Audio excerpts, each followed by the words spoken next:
Hello viewers, Assalamu alaikum. Welcome to my channel. I am a regular content creator. I upload video daily on YouTube. Please like, comment and share. তো সবাই কেমন আছেন? আশা করি সবাই ভালো আছেন। সৈকত take zone চ্যানেলের পক্ষ থেকে আপনাদের সকলকে জানাই আন্তরিক সালাম ও শুভেচ্ছা। তো আজকের পর্বে আমরা এই যে ইনসার্ট মেনুর টেক্সট পার্টটি আমরা দেখব। গত পর্বে আমরা এই যে এইখান থেকে বাকিগুলো দেখছিলাম। তো আজ আমরা টেক্সটের পার্টটা দেখব। তো প্রথমেই আছে টেক্সট বক্স। আচ্ছা, তো টেক্সট বক্স আমরা কি কাজে লাগাই বা কিভাবে ব্যবহার করি সেটা আমরা দেখব।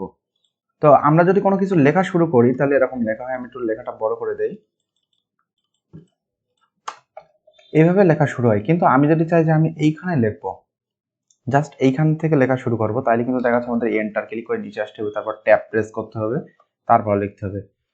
এটা কিন্তু একটা ঝামেলার ব্যাপার। তো আমরা এটা সহজে কিভাবে সলভ করতে পারি? আমরা টেক্সট বক্সের ব্যবহার করে। তো আমরা যদি সাপোজ এইখানে লিখতে চাই, তাহলে আমি জাস্ট টেক্সট বক্সে ক্লিক করলাম। দেন দেখেন এখানে একটা অপশন আছে ড্র টেক্সট বক্স। তো আমি এখানে ক্লিক করার পরে দেখেন আমার এখানে একটা আইকনটা চেঞ্জ হয়ে গেছে আমার।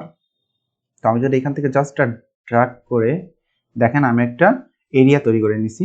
এখন আমি যাই লিখবো না কেন এই এরিয়ার বাইরে কিন্তু লেখা যাবে না, এর ভিতরে লেখাগুলো আমার সুন্দরভাবে থাকবে। আমি দেখেন একটু লেখাগুলো বড় করে দিই।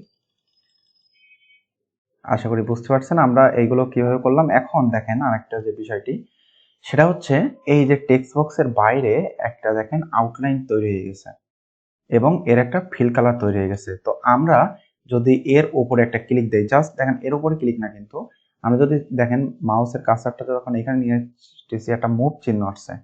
আমরা এটা মুভ করার জন্য কিন্তু এইরকম চিহ্ন ঠিক এই দাগের উপরে ক্লিক করে আমরা এটা যেখানে সেখানে মুভ করতে পারি। আর আমরা যদি আউটলাইনের কালারটা চাই যে কালার দরকার নেই, তাহলে আমরা এখানে নো কালার করে দেবো। কীভাবে সেটা? আমরা জাস্ট এই দাগের উপরে রাইট ক্লিক করব। দেন দেখেন এখানে দুইটা অপশন আছে, আর এখানে একটা অপশন আছে স্টাইল। আমরা বিভিন্ন স্টাইলের লেখা এখান থেকে দিতে পারি। আর একটা হচ্ছে ফিল কালার। আমি এখান থেকে যে কোনো কালার আমার পছন্দ মতো কালার এখানে নিতে পারি। তো এখান থেকে আমি নো ফিল করে দিলাম। আর এই যে আউটলাইন, এটা আমি নো আউটলাইন করে দিলাম। এখন দেখেন আমার এইখানে যে কোনো কিছু আছে সেটা কিন্তু বোঝা যাচ্ছে না। আমি যে আসলে টেক্সট বক্স নিয়ে কাজ করছি নাকি কি নিয়ে কাজ করছি এটা কিন্তু এখানে বোঝা যাচ্ছে না। আশা করি বিষয়টি বুঝতে পারছেন আমরা টেক্সট বক্স কিভাবে ব্যবহার করব। আমি চাইলে এটা ছোট বড়ও করতে পারি, কিন্তু এই যে এখান থেকে ছোট বড় করতে পারি আমার পছন্দ মতো। আমি এখানে কাস্টমাইজ করতে পারি। তো আশা করি এই বিষয়টি বুঝতে পারছেন। এরপরে যে অপশনটি সেটা হচ্ছে কুইক পার্টস। তো এটি হচ্ছে আমাদের বিভিন্ন ডকুমেন্টারি আমরা যেটা আর কি কোনো টাইটেল দিতে চাইলে এখানে ক্লিক করলে জাস্ট একটা টাইটেল হিসেবে এটা সিলেক্ট হয়ে থাকবে। দেন আমরা যদি এইখানে অথর বা এই যে লেখালেখির অথর কে সেটা আমরা এখান থেকে দিতে পারি। জাস্ট ক্লিক করলাম, এটা হচ্ছে আমার নামে সাইন ইন করে এটা। তো আমার নাম কিন্তু অটোমেটিকভাবে চলে আসছে। তো এইগুলো আর কি আমরা এখান থেকে তৈরি করতে পারি। এরপরে যেটি আছে সেটা হচ্ছে অর্ডার। এটা কি? আমি সাপোজ এখানে এ লিখলাম, এটা একটু বড় করে দেই আমি। দেন দেখেন আমি যদি এইটাকে একটু অর্ডার দিয়ে ডিজাইন করতে চাই, তাহলে দেখেন আমি জাস্ট এই ড্রপ ডাউন মেনুতে একটা ক্লিক দিলাম। দেখেন এখানে অনেকগুলো ডিজাইন আছে, আমি জাস্ট একটার উপরে একটা ক্লিক দিলাম। এখন দেখেন আমার কিন্তু এই অর্ডারটা একটা ডিজাইনে চলে আসছে। আশা করি বুঝতে পারছেন কিভাবে আমরা অর্ডারটা ব্যবহার করবো। এখানে সবগুলো দেখানো সম্ভব না। আপনারা যারা আমার এই ভিডিওটি দেখছেন তারা প্রত্যেকটা পার্ট, এই যে অর্ডারটার ভিতরে যেগুলো আছে প্রত্যেকটা ট্রাই করে করে দেখবেন কোনটা কি মন ডিজাইনের হয়। দেখেন এটা কিন্তু একটা শ্যাডো। আমি যদি এখানে জাস্ট কিছু লিখি, লিখি,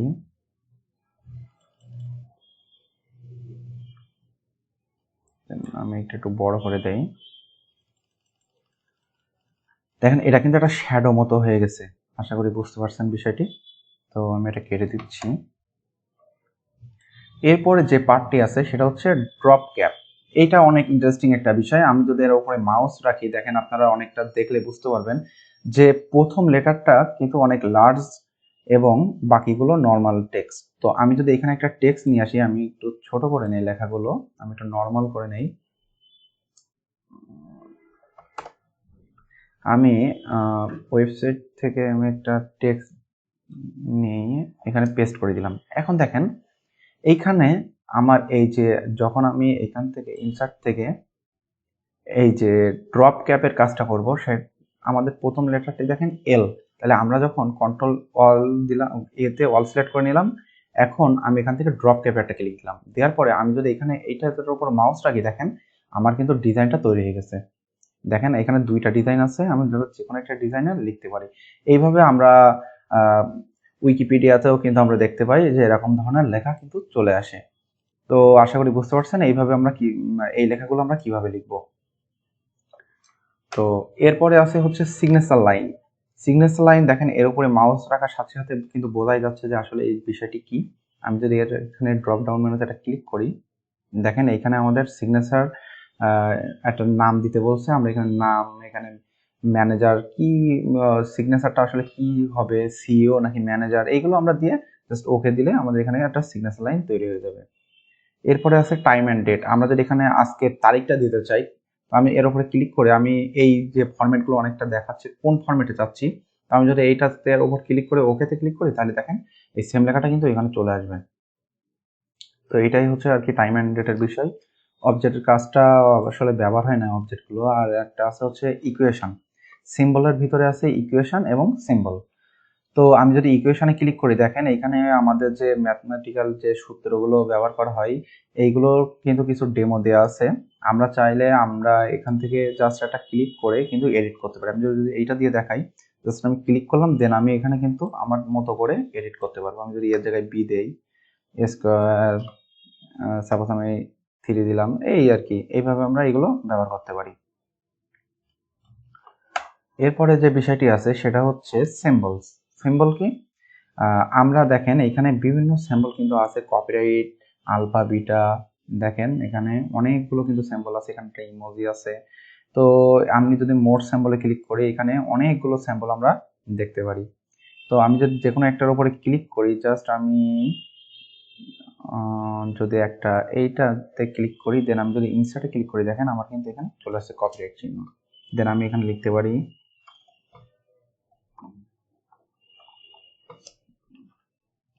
দেখেন কপিরাইট বাই আমাদের যে লেখাগুলো থাকে সেই লেখাগুলো আমরা এখানে দিয়ে দিতে পারি। তো আশা করি আপনারা বুঝতে পারছেন আমাদের এই ইনসার্ট মেনুর কাজগুলো। তো আজকের পর্বটি এই পর্যন্তই। আগামী পর্বে আমরা ডিজাইনের কাজগুলো দেখব। তো সবাই ভালো থাকবেন, সুস্থ থাকবেন, সৈকত টেকজনের সাথেই থাকবেন। ধন্যবাদ সবাইকে। আসসালামু আলাইকুম।